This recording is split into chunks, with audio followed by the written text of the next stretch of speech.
the script. Alright, we're good. We got it. Don't you just fucking hate movie trailers nowadays? A vast majority of the shitty trailers that come out for movies now either like give away the whole plot or they present you with a movie that you didn't think you were gonna be paying for when you went to the theater. Let me give you an example. There's a movie that was released in 2017, it's called It Comes at Night. Now, insinuendos aside, regarding the title, I think that's a really good movie. It's kind of a unique take on like a survival horror kind of thing. It focuses a lot more on character drama. It's a movie about paranoia. It's really good. Now, was it so hard for me to be honest about that movie? I swear, the trailer just makes it look like you're gonna go see a zombie movie. It doesn't fit at all. There was an era where great movie trailer after great movie trailer was coming out. People made teasers very expressly for the purpose of hyping up the audience, and you just don't see those anymore.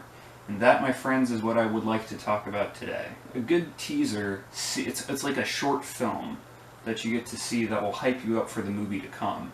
There's an art to making a good teaser trailer. There are a couple different kinds of teaser trailers. Usually if it's a drama, the teaser will use footage from the movie with some extra footage, or if it's a sequel, it'll use footage from an older film to support the footage that's being shown. And the story will be kept very sparse, so that you kind of go, oh, what's that? I'm curious about what that movie's gonna be. I don't know what that noise was, I'm sorry. If it were a comedy or an animated film, usually the teaser would be completely like its own thing. Like there wouldn't usually be any footage from the movie. It was singular in its purpose of just getting you excited for whatever movie it was advertising. And the scene didn't necessarily have to come from the movie at all. So I'm going to focus on these two different kinds of trailers separately and discuss the differences between them and why they work. So let's start with dramatic or serious. I hesitate to use that word serious, but serious movie trailers. I think one of the best and most famous examples was there was a trailer for Alien. I believe it was actually the second trailer that built upon the first one that was a teaser. But everyone remembers the second one. That's the one that you always see when you look up the Alien trailer on YouTube. It starts with the letters fading in, and there's like this landscape, and there's an egg, and this ambient, it's not really music, it's kind of like a hypnotic droning is going on in the background. It's like a woo kind of noise.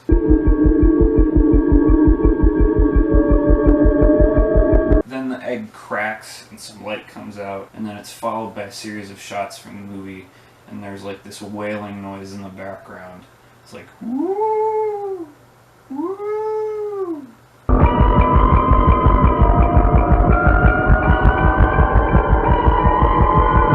It's building and building and building, and it gets to this point where it's like an explosion of sound, and like people are yelling, and you're like, is that blood? And it's this quick succession of shots.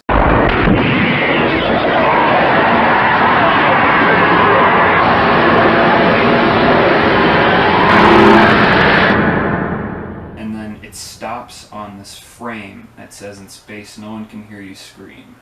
Come on, dude.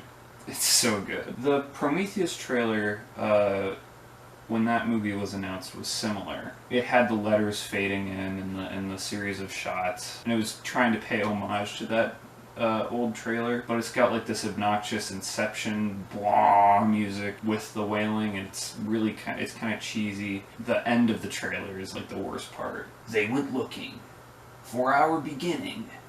What they found could be our end. Give me a break, dude. Another trailer that I think people overlook is the trailer for Black Mass with Johnny Depp. It's just the scene where he's having dinner with some of the other characters. That is one of the best goddamn steaks I ever had in my life. Ever.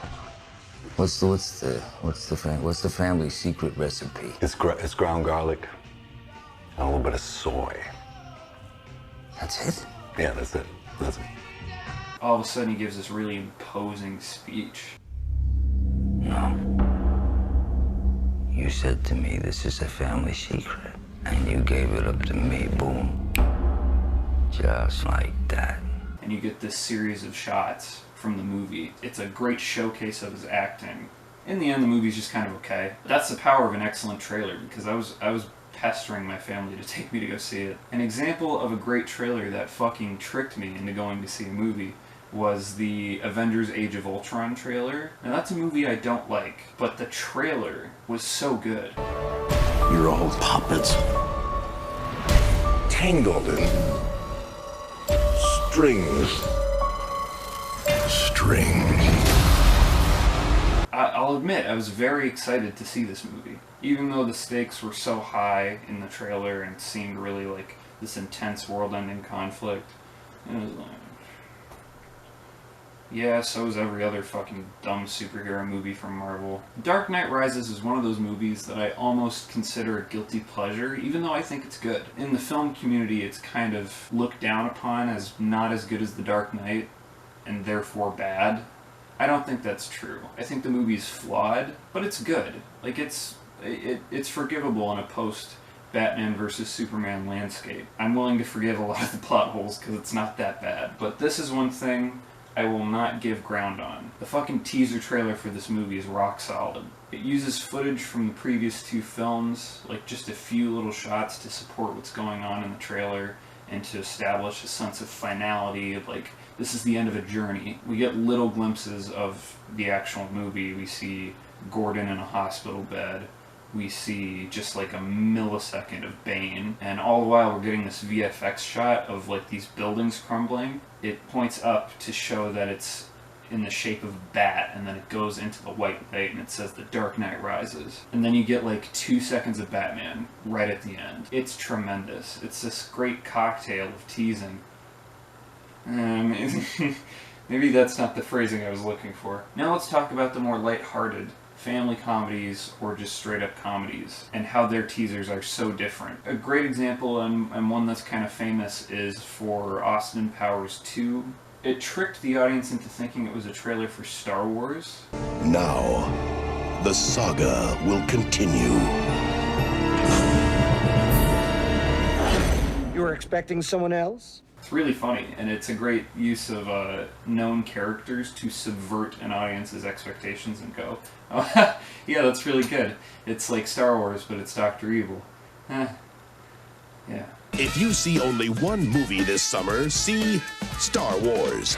But if you see 2 movies, see Austin Powers. Another one that's a lot like that, now for animated films, is the trailer for the South Park Bigger, Longer, and Uncut movie. You get this narration of a guy going, we've teamed up with all the great animators from Japan and the computer artists there to bring you something you've never seen. To bring you the most advanced animation ever seen by the human eye. I will do the German dance for you. It's fun and gay and tra-la-la. Hope you will enjoy my dance. It's very distinctly South Park, and it's memorable because of how much character it has, even though it's just like a minute long. Damn, dude, I'm huge. I mentioned this one in the last video, but I think the best use of a pre-existing character for the same effect was for the SpongeBob trailer. That one was crazy because you're inside of a submarine, and it actually used, I believe I read this in a comment, that they used footage from Das Boot, The Hunt for Red October, and U-571. Splashes. 3,000 yards, closing awfully fast. And then it like shows him as a blip on the radar. Mother of God. Don't you just love playing submarine, Gary? Prepare to dive! It blew me away the first time that I saw it, and I think it remains one of the best teasers ever that uses a pre-existing character to create that sense of anticipation. However, if we're talking about the best teaser trailers ever made for kids, no one reigns supreme above Pixar. From Bug's Life, basically until Monsters University, they released teasers for every single one of their movies. That was independent, its own thing. It was always just completely its own little contained scene. and it would never, you know, nothing would ever happen in the movie based on the trailer, except kind of Ratatouille. And then Cars had a couple different ones. I remember there was one Cars trailer that was completely different style than we see in the actual movies. There was like another teaser where it was Lightning McQueen and Tow Mater driving. Oh, I killed a baby bumblebee. Oh, come on. Will you quit your bawling? Could be a lot worse. I don't see how it could be worse. Gross. The Monsters, Inc. one, as I've said, was iconic. Oh, nice doggy. Nice big doggy. Sully! Sully, open the door! Open the door! One of my favorites was the Incredibles trailer, where it's just Mr. Incredible trying to put on his outfit.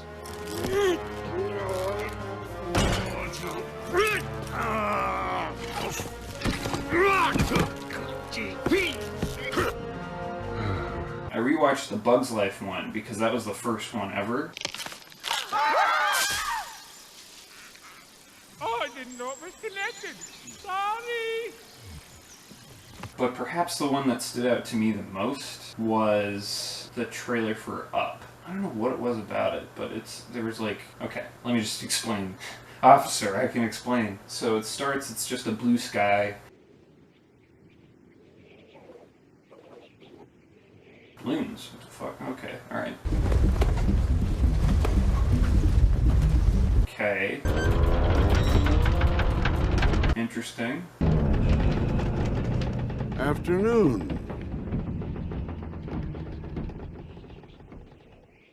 Cue title card, cue the Disney Pixar logo, cue my excitement. Holy fuck, I gotta go see this fucking thing. You know, not the words I might have used at that age, but the sentiment was there. So yeah, Pixar was the best. They kicked ass. However, there's one trailer that stands even above them. Let me tell you about it. So go on a mental journey with me, right? It's 2007, you're at the theater. You're about to watch the 2007 Transformers movie. If you don't already know that Michael Bay's a piece of shit, you're excited. You've got your popcorn and all this shit, and then this trailer comes up. It's just a party, you know, whatever. Rob's going to Japan. Oh, that's cool. It's a going away party for Rob. Whoever Rob is. Everyone's like, I'm gonna miss you. I hope you have fun in Japan. How are you gonna survive without Rob? He's like your main dude. Yeah, no. Hey, how am I gonna survive without you? I don't know, I'm like your main dude. Seems normal. Then there's a tremor and the power goes out for a second when they're all outside on the balcony. What animal sounds like that? Shaking everywhere, man. It's like tremors. Looks like you should have left town a little bit earlier.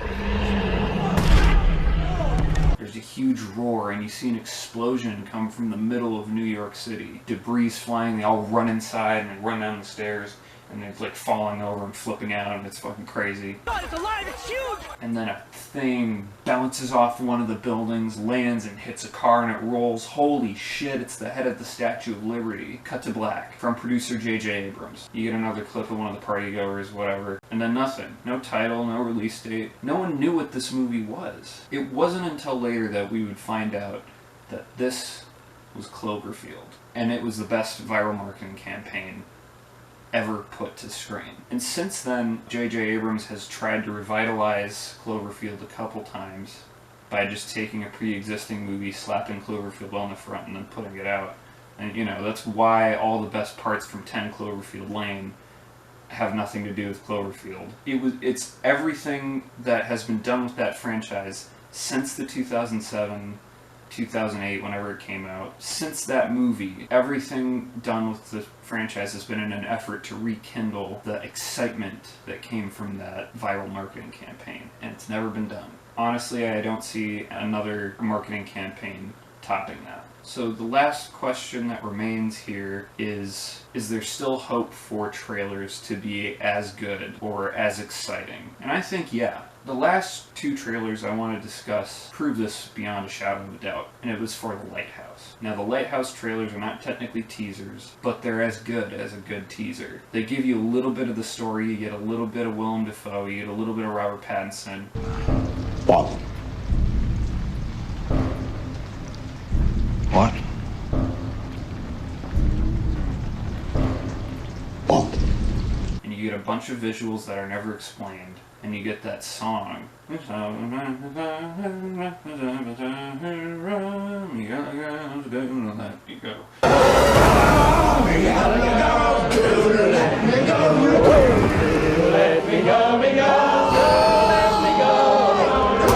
I just think if we get more trailers like that, people are going to see trailers differently. Because anyone can see a trailer. That's why I think they should be better. There's no reason not to put effort into your trailer, because you're going to want people to see your movie. You're going to want people to be excited about it. So why not make a trailer that's every bit as good or better than your movie? It's been done and it's successful.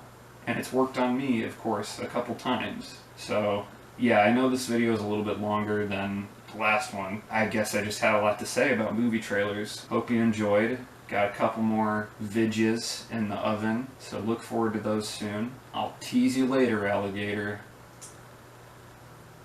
I shouldn't try to make tease jokes. Peace. Still broke as fuck, same shirt as yesterday.